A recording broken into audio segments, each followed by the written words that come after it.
Let's see how to connect two Bluetooth speakers to one Samsung phone. First, turn on both Bluetooth speakers.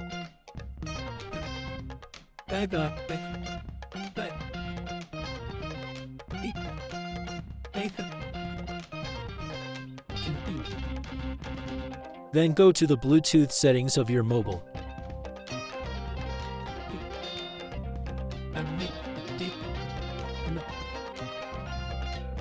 Connect a Bluetooth speaker.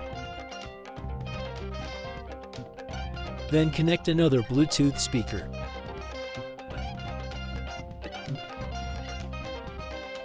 Now two Bluetooth devices are connected to my device. Now go to Media Output.